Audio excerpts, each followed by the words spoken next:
¿Qué tal? Buenas noches. Empezaremos con sociobiología, el mayor trabajo de Edward O. Wilson.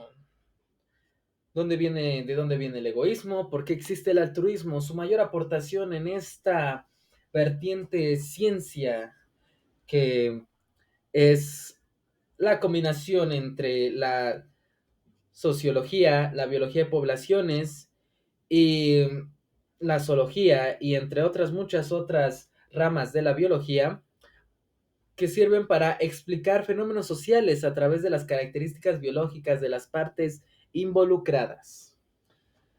Um, Como podemos ver, el reencuentro histórico dice que el primer texto publicado en pro de este tipo de, de visiones, bueno, de este tipo de perspectiva acerca de lo que es la, los fenómenos sociales que se reducen a estos caracteres biológicos fue en 1838, en el siglo XIX, con Augusto Comte, el curso de filosofía positivista, aunque también se podría decir que Leviatán de Thomas Hobbes, según el filósofo de la biología Daniel Dennett, también fue un texto proto-sociobiólogo que apareció en 1651, todavía antes, así que tiene algo de historia esta visión acerca de determinar los fenómenos sociales.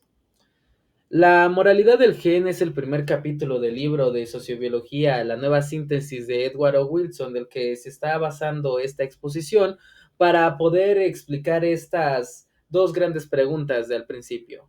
Lo primero que hay que saber es que el condicionamiento emocional del sistema límbico y el hipotálamo son los dos reguladores emocionales del cerebro que en su mayoría sirven para y existen por la evolución, por la selección natural.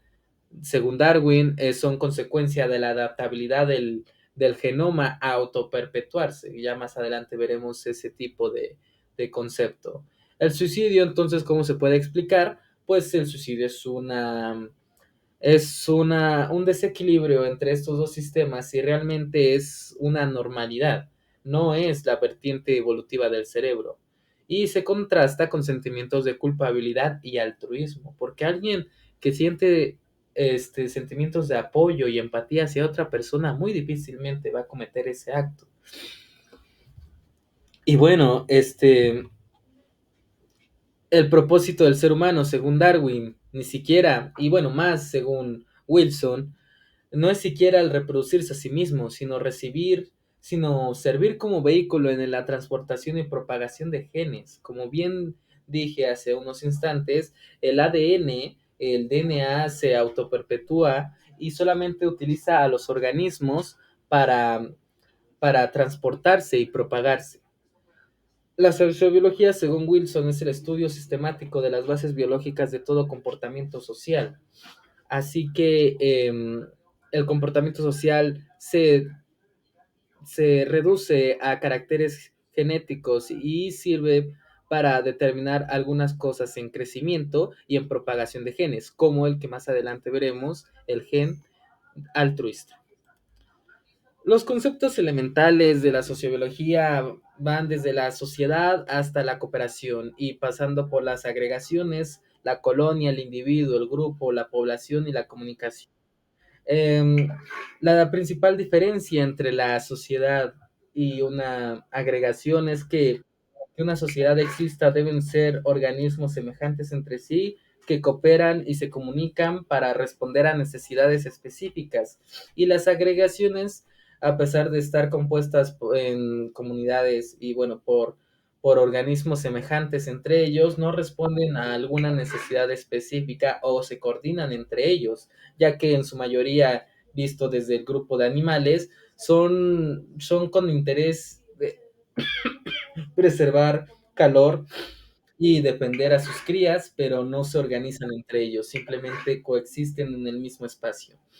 Ahora, ya que vemos que es difícil de especificar a un organismo tan complejo, o sea, ya es bastante difícil hacerlo con una célula. Ahora, hacerlo con un organismo se necesita demasiada información y requiere demasiados parámetros y bastantes bastantes herramientas matemáticas para ello, pero ese es el principal planteamiento de esta ciencia, así que es lo que se dedica, es a lo que se dedica. La perspectiva de la evolución para explicar el altruismo, la fuerza motriz de la evolución social. Claro, como bien hemos visto, existe el altruismo, ¿no? ¿Y cómo podría existir el altruismo si según Darwin, la lucha por la existencia, uno de sus mayores postulados, no es que lo haya inventado, pero sí es el que más defiende la selección natural, que es competencia. Vemos que la competencia es bastante común dentro de la evolución, pero también el altruismo. ¿Y por qué evolución social específicamente? Porque el altruismo solamente se da entre seres que han avanzado a un sistema social, seres sociales, en cierto modo superiores, según Wilson, ya que los seres superiores sociales son los monos rhesus, los macacos rhesus, y entre otro tipo de aves también se podrían considerar dentro de esta categoría. Como ven, sabemos, la cooperación nace de la adaptabilidad genética de las poblaciones y más del DNA, porque el DNA necesita autoperpetuarse y resulta más favorable para una comunidad y para la especie que son réplicas de DNA, pero no exactamente iguales, claramente, que haya más genes altruistas que preserven la genética de sus semejantes por encima del de ellos, aunque cueste más energía, como bien hemos dicho. Y hay una serie de procesos en generaciones y tablas matemáticas que determinan que si una metapoblación particular va a tener más índice de genes altruistas y tendrá un mayor tamaño efectivo, ¿no? De, pero son difíciles de explicar, así que por razones de tiempo no lo explicaré, y también por falta de entendimiento. Pero bueno, la mayor idea de esto es que el altruismo es una consecuencia de la selección natural y de la adaptabilidad de las especies y de las especies sociales a sobrevivir en comunidades gracias a ella. Esa es la principal idea. Ahora, por eso mismo se dice que la selección puede decirse que opera a nivel de grupo, por lo que afecta a dos o más, ya que los altruistas saben que sus acciones tienen consecuencias en su grupo y pues los miembros del linaje que funcionan en comunidad afectan con frecuencia a los genes compartidos de dependencia común. Por eso mismo es que funciona el altruismo, porque los genes compartidos pues son de la familia y pues son muy similares, entonces no hay necesidad de que se reproduzcan todos los miembros, en tanto la mayoría de ellos lo haga. Eh, el conjunto de poblaciones pertenecientes a la misma especie podría denominarse como metapoblación. Como bien dije, la metapoblación es esto que acabo de decir y es la manera más fácil de determinar cómo se va a comportar una población y cómo se va a distribuir este gene altruista a lo largo del tiempo. Um, el altruismo recíproco también hay otra característica que tiene que ser recíproco. Si un acto de altruismo que presenta un beneficio para otro organismo no se ve remunerado, bueno, no se ve rebonificado a largo plazo, no se va a perpetuar en el genoma. Así que se tiene que haber una reciprocidad en esta actividad. Y el comportamiento humano es abundante en altruismo recíproco, que está de acuerdo con la teoría genética, pero el comportamiento animal parece estar casi exento de él. Quizá el motivo sea que las relaciones entre los animales no sean lo bastante resistentes o no sean lo bastante resistentes al paso del tiempo y sus memorias de comportamiento personal, lo suficiente dignas de confianza como para que permitan los contratos altamente sociales asociados a las formas humanas, ya que gracias a nuestra memoria podemos recordar estos actos de altruismo y perpetuarlos y, bueno, recompensarlos después. Ahora, ¿por qué existe el egoísmo? Ya hablamos de que el altruismo es un mecanismo, bueno, es una consecuencia de la adaptabilidad de las especies sociales, Pero ¿por qué existe el egoísmo entonces? Como vemos, el egoísmo es también otra consecuencia adaptativa de la selección natural y la selección de grupo, porque el egoísmo sirve al individuo, sirve a preservar las necesidades del individuo y a la selección de grupo, ya que un individuo difícilmente puede sobrevivir, más cuando hablamos de seres sociales, difícilmente puede sobrevivir por sí solo. Así que necesita de un grupo y por ello necesita ser egoísta en sus elecciones para obtener el mayor beneficio para sí mismo. Ahora, la selección interdémica.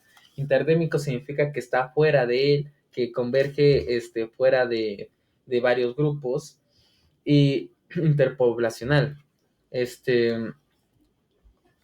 También hay ese tipo de selección que no solamente es de grupo, sino una vez que estás en un grupo, el mismo grupo decide con quién asociarse y cómo se va a comportar en el sistema de castas, podría decirse, pero también en el sistema natural en el que convergen.